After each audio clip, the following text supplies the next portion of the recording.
할렐루야, 반갑습니다. 알기 쉬운 성경 개관에 오신 여러분을 주님의 이름으로 환영합니다.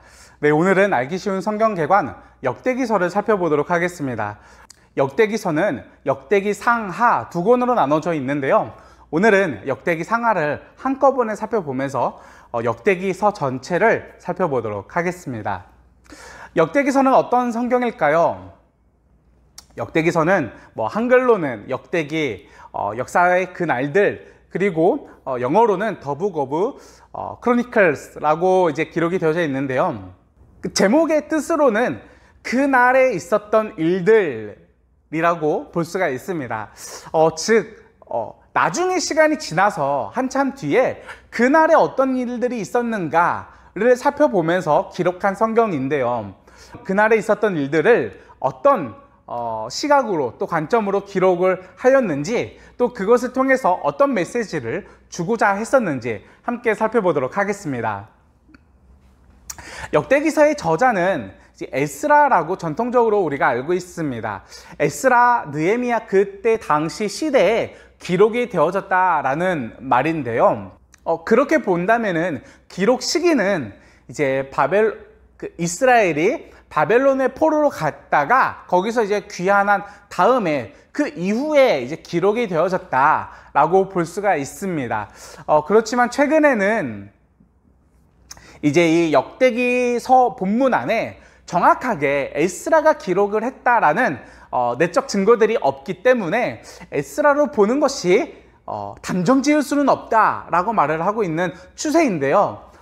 그렇다 할지라도 기록 시기는 그때 이제 바벨론에서 포로로 귀환한 후에 그 이후에 기록이 되어졌다라는 점에서는 이견이 없습니다.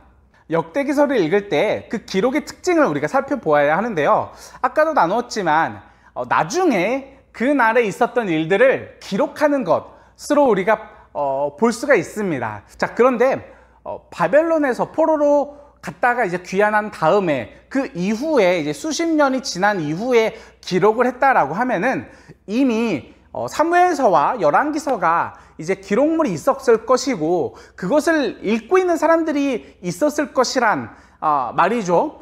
그러면은 굳이 그때 사무엘서와 그리고 열왕기서가 있는데 동일한 그런 역사적인 내용을 또다시 기록을 해야만 하는 이유가 있었을까라고 했을 때 역대기서가 가지고 있는 그런 차별점이 무엇인가? 왜 또 기록을 해야만 했었을까? 라고 물었을 때 바로 이 첫 번째 이유가 등장합니다. 바로 다윗 왕권에 대한 강조점, 신학적 강조점을 하기 위해서 굳이 한 번 더 기록을 했다라고 볼 수가 있습니다.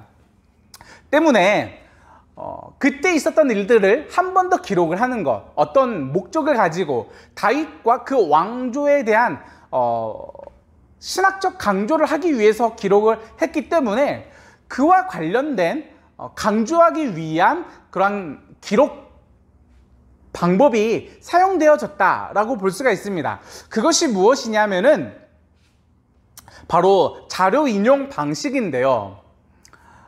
다윗과 그 왕조에게 부정적인 내용들, 다윗의 범죄라든지 아니면 왕권에 대한 반란, 솔로몬의 변절, 이런 부정적인 내용들은 생략하고 그들의 왕권을 강조할 수 있을 만한 어떤 족보, 그리고 업적, 이런 것들을 굉장히 강조해서 기록을 하고 있다. 이것이 바로 역대기서만이 가지고 있는 차별점, 그리고 특이점이다 라고 볼 수가 있습니다. 역대기서의 문단과 구조를 살펴보도록 하겠습니다. 역대기서는 역대기 상하 두 권으로 나눠져 있고 상하 모두 총 2개의 구조, 그리고 다 합쳤을 때 4개의 문단 구조로 나눠 볼 수가 있습니다. 역대기 상부터 시작해서 다윗과 그 왕조의 족보 이야기, 그리고 다윗의 통치 이야기, 솔로몬의 통치 이야기, 그 뒤를 이어서 여러 왕들의 통치 이야기가 나오고 있습니다. 아까도 나누었지만은 다윗과 그 왕조를 강조하기 위해서 기록이 되어졌기 때문에 그와 전혀 상관이 없는 사울 왕은 내용에서 삭제가 되었으며, 다윗이 왕에 등극할 때 사울이 죽는 장면만 등장하므로 다윗 왕권의 그 등극하는 그 장면을 굉장히 강조하면서 등장하고 있다라는 점을 볼 수 있습니다. 또 하나, 다윗과 그 솔로몬의 그 통치 가운데 이들의 가장 큰 업적이라고 말을 할 때 정치 외교적인 업적이 아니라 신앙적인 업적으로 가장 큰 것이 무엇이 있겠습니까? 바로 성전 건축이겠습니다. 때문에 역대기서에서는 이 다윗과 솔로몬이 성전을 건축하는 그러한 내용이 굉장히 많이 등장을 하고 있다. 그것이 바로 다윗과 솔로몬의 그 신학적 기여, 바로 성전을 건축함으로 인해서 그 이스라엘 민족에게 여호와 하나님을 바라보는 그 신앙에 대해서 굉장히 큰 기여를 했다라는 그 업적을 높이기 위해서 이 성전 건축에 대한 그 본문의 그 분량이 굉장히 많다라고 볼 수가 있습니다. 역대기서를 읽을 때 우리가 이 부분은 좀 강조하면서 또 주요하게 읽으면 좋을 것 같습니다. 바로 계속해서 제가 이미 얘기하고 있었지만 다윗과 그 왕조 그리고 성전에 관한 내용입니다. 다윗과 그 왕조에 대한 이야기는 이제 사무엘 하에서 나왔었던 하나님께서 다윗에게 하신 그 약속의 말씀, 너와 내 집이 영원하게 될 것이다 라는 그 다윗 언약의 기반을 둔 약속을 가지고 와서 다윗 왕조를 강조하고 있는데요. 그 다윗 왕권을 강조하기 위해서 기록의 특징이었었던 이제 부정적인 내용들은 삭제하고, 그리고 그들의 업적에 관한 내용들만 강조해서 반복적으로 넣음을 통해서 그 왕권을 강조하고 있습니다. 추후에 이 이제 역대기서가 다윗 왕조를 강조했었던 이 신앙의 그 밑바탕이 추후에 이제 다윗의 후손 메시아 사상이라는 이 메시아 사상에 굉장히 큰 기여를 하게 되었다라고 볼 수가 있습니다. 그리고 이제 다윗 왕조의 가장 큰 업적이었었던 이 성전을 건축하는 것, 이것이 역대기에서 굉장히 큰 이제 핵심 중에 하나인데요. 성전의 의미가 무엇이었습니까? 바로 하나님의 임재였습니다. 이제 바벨론의 포로로 잡혀간 다음에 귀환하였습니다. 그리고 나서 보니까는 그때 이제 다윗과 솔로몬이 지은 성전이 무너져 내려 있었고, 그들은 하나님과 소통할 수 있는 그 창구가 없어져 버린 상황이었습니다. 그래서 이제 그 수룹바벨과 에스라, 느헤미야 그 시대에 다시 이제 제2성전을 지었으나, 이제 그들에게 다윗과 솔로몬 왕조 그 시대에 그 영광스러운 모습을 잃어버렸던 거죠. 여전히 그 외부에 강한 적대국들의 내정 간섭이 있었고, 그들에게는 여전히 그 아픔과 고통이 계속해서 남아있는 상황이었습니다.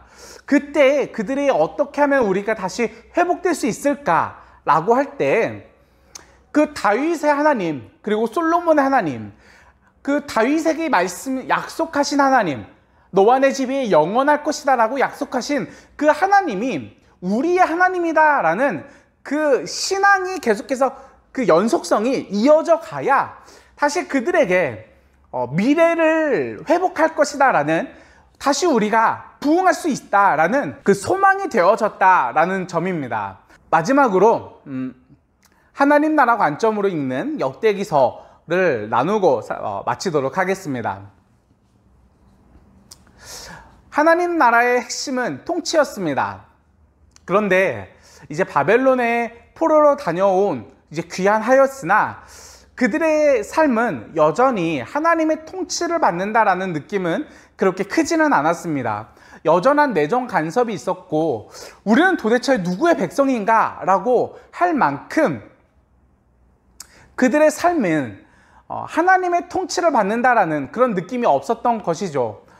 때문에 하나님을 섬기고 있는다라고 말은 하고 있지만, 우리는 누구의 백성인가 라는 이 질문이 계속해서 나오게 되었습니다. 바로 이러한 상황 가운데 역대기서가 기록이 되어졌고, 그렇게 포로기 이후에 여전한 간섭과 불편한 삶, 그리고 아픔과 고통의 삶을 이어가고 있는 그들을 향해서 역대기서의 저자는 그들에게 위로와 격려의 메시지를 해야 할 필요가 있다라고 느꼈습니다. 그것은 바로 하나님께서 여전히 우리와 함께하고 계시다라는 메시지였습니다.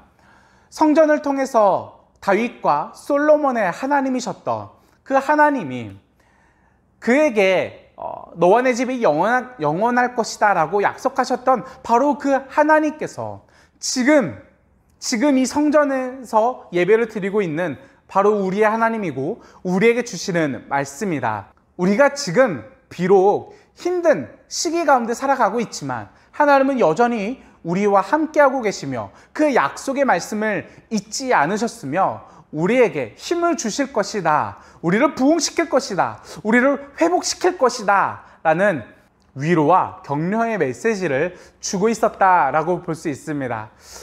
지금 하루하루 힘든 삶을 살아가고 있는 우리에게 이 역대기서의 메시지가 작은 위로와 격려가 되어지길 바랍니다. 우리에게 어떤 무엇이 기쁨이고 또 위로이고 또 힘이 되고 있습니까? 성경에서 역대기서는 다른 무언가, 다른 삶의 즐거움이 당신에게 힘이 되는 것이 아니라 바로 하나님의 백성이라는 이 신앙 정체성이 당신에게 힘이 될 것이다 라고 말을 하고 있습니다. 우리가 하나님께 예배를 드리고 기도할 처소가 있다라는 점, 우리가 섬기는 하나님의 백성이다 라는 이 신앙 정체성이 저와 여러분에게 작은 위로와 격려가 되어지길 바랍니다. 네, 이것으로 오늘 역대기서를 마치도록 하겠습니다. 우리는 다음 주에 뵙도록 하겠습니다.